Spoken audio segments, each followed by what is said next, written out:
You probably said like, wow, this is an amazing start. Yeah, it just absolutely wasn't. That was the worst possible start that I think not ever had, but it was, I believe it's one of the top. So this is the round 3 of the Nations Cup. Well, this is the exhibition series, and we are at Sardinia Road Track A with the CLK AMG. So it is Group 2, but everyone is using the CLK AMG because it's just OP in the straight line, and if you're not using it, you're just going to be half a second slower than anyone else on this track. So I didn't really do well in the qualifying. I think I only qualified in P14, which isn't really the best thing to do here because it's, once again, really difficult to overtake. And as you can probably tell, I'm just trying to, well, not to get into any kind of, well, carnage. Because now we got heavy damage, so any kind of contact is not going to be removed. So if you get damage on your car, it's not going to be removed until you pit. So this is GT1 league. In GT2 and GT3 leagues, this is a little bit different, but yeah, we have to be extra careful not to get any kind of damage on the car, because this car is a high downforce car, and these cars lose a lot of performance if you even take a little hit. So yeah, I kind of survived this first couple of corners. As you can see, I gained lap 2 places. Didn't really want to risk it in every single corner. I just tried to avoid the carnage and all of the trouble. It seems, well, it seemed like a perfect strategy to go with. And this is what I realized what happened at the beginning of the race. There was so much lag just in front of me that I couldn't believe what I was just watching. And I know, okay, I know now this is kind of absurd even to look at, but I just wanted to see what was going on up in the front, and this is exactly what happened. So this got me into P12, but it's not easy. As you can probably tell, everyone is pushing around. I gave Jos a little tap. I mean, I didn't really want to go for it later. I mean, there was no point of it. But then I saw Maxime was just lagging so much. It was so much lag behind me. I didn't really know where was he on the track. I didn't know if he's going to brake late, if he's going to brake early, what was he about to do. So I just kept my racing line, I just kept my cool, head down, and just try to follow the guys up in front. So there was a lot of lag behind me, and there was also a lot of lag in front of me. And I just didn't know what to do. So just staying out of trouble seems like a good strategy, but it's really difficult to actually execute that strategy on this one. So on the straight, I'm just following Yosin here, and all of a sudden I can see someone is braking very, very late. And at this point I knew, yes, this is the situation from the first turn. And I'm in the gravel, and just to make the things even worse, I spun out. I think I spun like 2 times here because the rear tires were really, really dirty. And yeah, this pretty much summed up my race. I had about 4 seconds worth of damage, and just as I got into the pits, well, it was pretty terrible at the end of the race. So I mostly focused on the next race. I did a couple of setups in between. Of course, you can find the setups in the link down in the description. And with all of that practice, well, I think I did 30 minutes of practice. I qualified in P10, which wasn't that great. But if you have a look at the gaps, it was not even 3/10 shy of the P1. So 3/10, and I'm in P10. So the whole field was, I believe, in just about half a second. So P1 to P16 in half a second. But this second race, I said to myself, once again, just try to be careful. Don't push yourself into any of those, well, interesting situations. And as you can probably tell, all of a sudden, it started kicking off. And yes, I don't know how I overtook Dani, and later he said that his wheel disconnected at that point and he really had no control of the car. And you probably saw it right there at the beginning of this one. It was an absolute carnage at the back. So Daniel, I think here he lost a bit of control, couldn't turn the wheel. I think he was just an autopilot at this point, going wider. Really didn't have, you can see that he's flashing all around the place, didn't have any control, and just causing a lot of carnage at the back. And all of a sudden, once again, we have that lag as we had in the previous race, and there is a lot of damage going on once again. So somehow I avoided all of that carnage, I avoided all of the trouble, and I'm into P9, so it's not a bad start. So I avoided all of those guys, I got a pretty nice gap, and I'm following the guys in front of me, so it's not looking bad, it's actually looking pretty good. And all of a sudden, it's, of course, it's lap 1, and here I'm just following Matt, or I'm at least trying to follow Matt. I kind of got at least, well, it was like a 3-second gap, which was actually pretty decent in this race. So if you got the slipstream and if you got the pretty decent gap to the guy behind you, I mean, you're actually looking pretty good. So the race, well, I'm in the P9, it's not the best place in the world, but it's actually looking pretty well at this point. So I'm following the right lines, I'm following the guys in front of me, I have the slipstream, and I think I got some decent pace around the circuits, and it's only about 5 seconds from the lead. So I'm just gonna fast forward to the end of this lap, and you can probably see what is going on. So we got extremely close to one another, and you can see bumper to bumper racing. And if you're this close, the downforce is almost non-existent. So you have to, well, you have to lift in this corner, which is usually flat out, even on the mediums. So Matt decided to go into the pits. I thought it was really early. But then later I saw all of the other guys try to pit, well, or not try to pit. They did pit a lot earlier than I did. So I thought it was going to be kind of a good strategy to do 13 laps on the softs and 5 on the mediums, which I realized in the end it was too much. So I just kind of realized that at this point. So everyone was pitting at this point, and I thought, you know what, I got clean track in front of me, so maybe it's actually better to stay out. Well, just to have some clean air in front of me and then push on the fresh set of softs, which in the end it proved to be a good strategy, but overtaking on this track is never ever easy. So I got into the pits, changed the tires to the softs, and just as soon as I got out of the pits I realized that I lost a couple of places. So it's not P9 anymore, it's P11. Everyone overtook me and it just wasn't looking that great. But then I realized Kai was in some kind of trouble and he was losing a lot of speed on the straight, which is usually a sign that he probably has damage, and he did.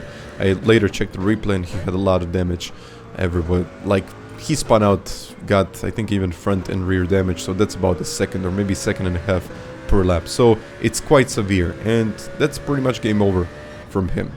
Because yeah, you cannot pit twice in this race, you're gonna lose 20 seconds and all of a sudden your race is pretty much over. So this heavy damage is, well, it's quite interesting, but it's not exactly the thing that I'm looking forward to most. Because if you get damage, your race is pretty much over, unless you're just pitting in lap 1, because that's the strategy. And everyone is so aggressive in the first couple of turns that, well, sometimes it's really difficult to anticipate what your opponent is about to do.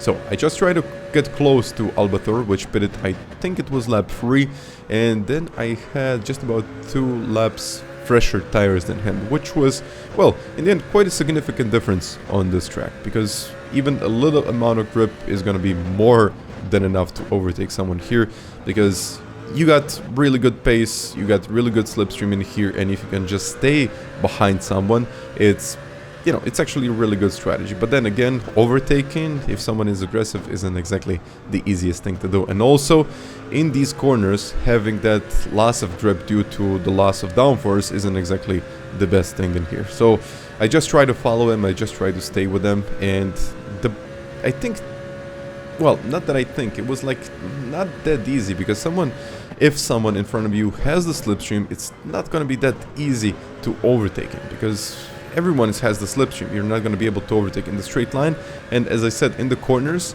it's quite difficult because you just don't have the downforce, you just don't have the grip there. So I just tried to stay as close as I possibly could to the group in the front, and I saw it was actually getting quite feisty in the front of there. So it was actually getting really close. Albator made a little mistake, which meant that at this point I will most likely get that overtake. So if you're this close, you'll just about to see the difference does it make. So I am very close, but then again, just as soon as I pull out of that slipstream, it's once again almost impossible to overtake. So you have to brake as late as possible. So I did that. I braked very late into that second gear. He kind of overshot the braking point, and also tires just couldn't keep up with all of that force onto those front brakes. So I'm into P8, which I was actually in P9, but then Kai made that little mistake, so I was just promoted, well, into P8. So basically I am promoted into P8, and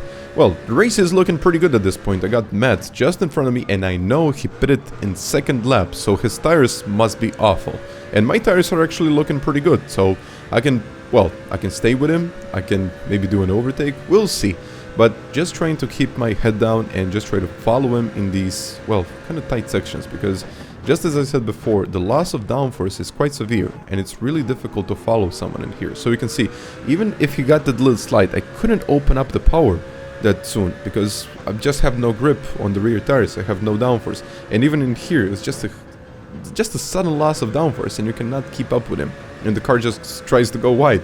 But then again, I followed them in the braking point, then I got onto the power, and I think this kind of made my life a lot worse, because just a little mistake, and then once again I got Albator behind, and then I lost one lap of that advantage of the slipstream, which is never really good if you got like a couple of laps to go. You every single lap want to be on point, and you have to be on point, you have to be overtaking. So once again, into lap 16, I got incredibly close. He started to make those mistakes, which is quite usual when the tires start to go off. And I tried to have a little look in here, which usually isn't the best idea, because I just don't want to get any kind of damage, and it's definitely not worth the risk. So once again, just trying to stay with him, trying to get into the slipstream, don't do any of those so-called moves, and yeah, staying with him, getting as close as possible. But then once again he gets onto the power much earlier than I am and flies away into the distance. So 4/10 is quite a lot in here. But then I just once again followed him, and it was time. I think at this point I realized, you know what, the car is sliding a lot. We are lap 16 out of 18, and I will go for it. No matter what, I am going for it now. So now I'm in the slipstream. I'm actually falling quite behind, but at the end of the straight, it might get interesting. So he's gonna cover down the inside. I'm gonna go on the outside of this turn. Actually, I need to be very light on the brakes, which I do, but then it's just not enough. I got onto the marbles and even almost lost this P8. So just trying to make it on the outside isn't really gonna work here. So with these high downforce cars, I know it was a slight tap, but that was actually my fault because I tried to turn in too soon, and it wasn't possible. It definitely wasn't possible. My tires got dirty, and definitely on the outside, it's not a good point, but at least I tried, and I didn't get any kind of damage. So it was, well, it was shot. I gave it a shot. Why not? Let's go. So now I'm fighting for P9, which is quite interesting, but I never thought I was going to be fighting for P9 at this point. I kind of overshot this corner, and I don't know, I think it was kind of a not such an easy block in there, but I just followed my line. I just followed my defensive line, but I wanted to also get as much speed out of that corner as possible. So he tries to go on the outside, but I think he just missed his braking point a little bit, and also those old tires are not really helping. So it's lap 17 out of 18, and I'm 1.3 seconds off, and there is really nothing much to do. Just, you know, do the last lap, keep it cool, keep the car on the track, and of course, don't get any damage. And that's exactly how I finished this race in P8. So the lap times were quite consistent, apart from the couple of mistakes that I've done, and also a couple of battles that I had. But okay, 15 seconds behind the lead, which is, well, not the best, but P8 in the top split lobby, it's kind of a decent one. So I would say that I had a pretty interesting race. And to be honest with you, I'm not a huge fan of this heavy damage. It does not make the races more interesting. I'm just getting more frustrated when something bad happens to me. So please, let me know what you think about it down in the comments, and what do you think about this race. So once again, thank you very much for watching, and until the next time, bye.